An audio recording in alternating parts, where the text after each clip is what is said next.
Some of us pay attention to the weather more than others. I once interviewed a man who tracked the arrival and departure of each different bird in his backyard. There are people who track when the ice goes out each spring, when maple sap boiling starts. All these things are changing as the global climate warms. And so these sort of climate diaries are like little snapshots of data. We talk with a St. Lawrence County farmer who's tracking the tiny details of insects and plants and animals in the fields. That's today's story of the day. Support for Story of the Day comes from the St. Lawrence County Community Development Program, now accepting applications for the Head Start program to prepare children ages 3 to 5 for school. Online at slccdp.org/head-start. Hey, I'm David Sommerstein. It's Tuesday, July 2nd. First up, Senate Majority Leader Chuck Schumer says President Joe Biden is fit to serve another term as president. That's despite calls from some Democrats for Biden to step aside after last week's poor debate performance. In Syracuse today, Schumer announced $40 million in federal funding to boost the semiconductor industry along the I-90 corridor. The Democrats said the president was a big part of making that happen.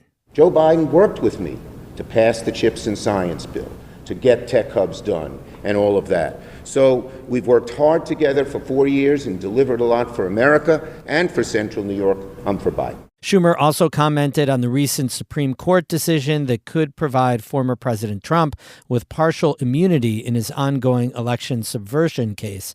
Schumer called the decision awful and said no president should be above the law. A healthcare network in Jefferson County is taking over a doctor's office in Lewis County. The North Country Family Health Center acquired the Lowville office earlier this year. As Emily Russell reports, the merger will broaden the network's reach around the region. The North Country Family Health Center is based in Watertown, but it's really a network of facilities. It runs a few primary care offices in the Watertown area, and it has a dental office in Lowville. But April Fallon from the North Country Family Health Center says Lewis County has a real gap in local primary care. So the network recently bought the Lowville Medical Associates, a doctor's office right in the center of Lowville. This gap, if you will, in just primary care will allow us to serve, I believe, about 2,200 more patients over the long term. And that allows for people who are living in Lewis County to not have to travel for basic primary care services. Fallon says the building already has 2 primary care doctors on staff. They plan to hire a 3rd doctor who will focus on primary care and sports medicine. The acquisition of the building was just phase 1 of the network's expansion in Lewis County. The second phase involves renovating the building. Just last week, the health network was awarded a $550,000 grant from the Northern Border Regional Commission. Fallon says that will help pay for construction. This particular grant allows us to add 4 exam rooms, a provider office, a nurse's station, and a reception area. So that will better utilize the space in the building primarily for just primary medical services. The North Country Family Health Center is what's known as a federally qualified health center, or an FQHC. That opens it up to federal funding, but it also ties the health center to some strict requirements. For one, FQHCs always have to accept new patients.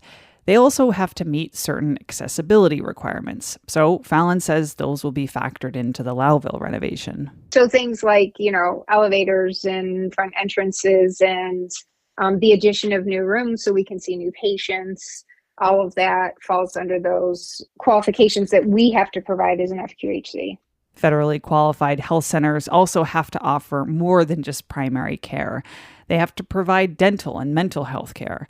Plus, Fallon says they have to treat patients of all ages. That's, I would say, the most important takeaway from FQHCs. That is our responsibility to treat the entire patient. And we treat people 0 to 150. So you're treating the entire family. The doctor's office in Lowville will stay open throughout the renovations, which are expected to start in August. Overall, the North Country Family Health Center treats about 16,000 patients in Jefferson and Lewis counties. Emily Russell, North Country Public Radio. The state agency that operates all the Olympic venues in the Adirondacks reported more than $47 million in operating losses in the last fiscal year. According to the Adirondack Explorer, that's $18 million more in losses than the year before. The head of the Olympic Regional Development Authority told the Explorer that its operating and staffing costs have gone up in recent years. Meanwhile, ORDA did see a boost in ticket sales at its 3 ski mountains, bringing in more than $13 million in revenue. Despite the overall operational losses, the independent auditor that reviewed its finances said ORDA is well positioned for a, quote, vibrant future as demands for recreation and tourism increase.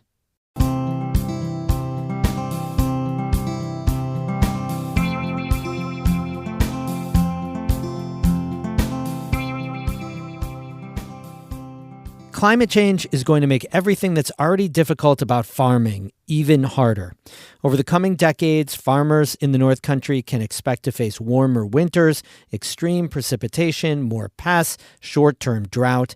For our climate change series, we're talking with people who keep climate diaries year by year, noting the changes. Catherine Wheeler reports from one St. Lawrence County farm. On one side of a highway near Hewelton, Scotch Highland cows graze and chickens roam. On the other side, there's plants, vegetables, more cows, and lots of pigs. This is Amelia and Onion. They're making babies.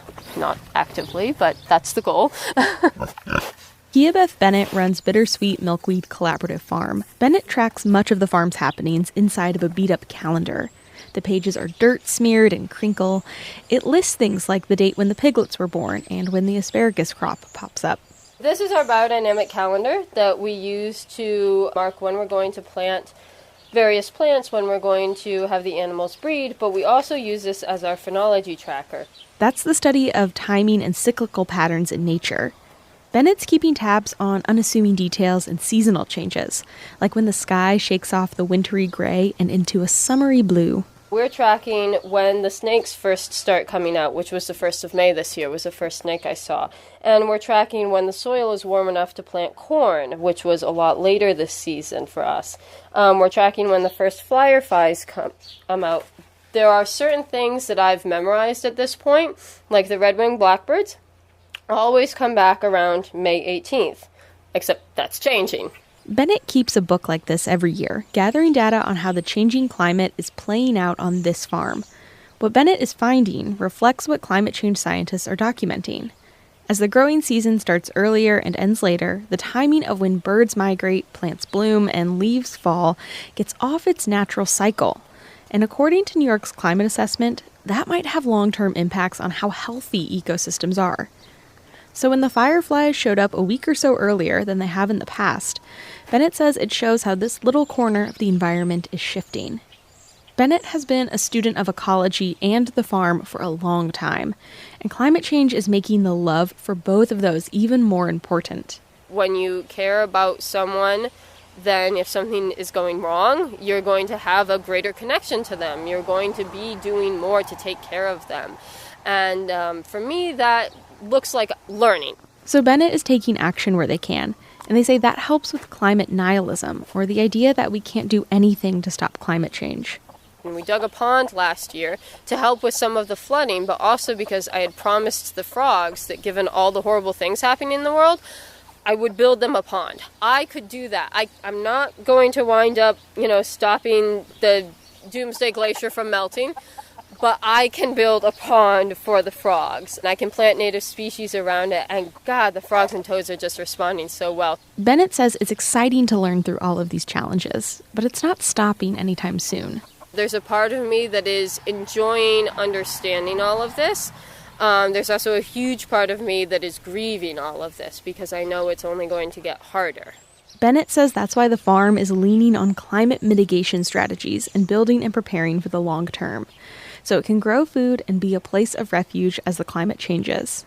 Catherine Wheeler, North Country Public Radio. You can find more climate diaries and more stories from our climate change series at ncpr.org/climate. NCPR's climate change series is made possible through the generous support of Margot and John Ernst. We have more news all the time on our website, ncpr.org. Music today by Lost in Beijing of Keene and Danny Thomas of Canton. I'm David Summerstein, North Country Public Radio.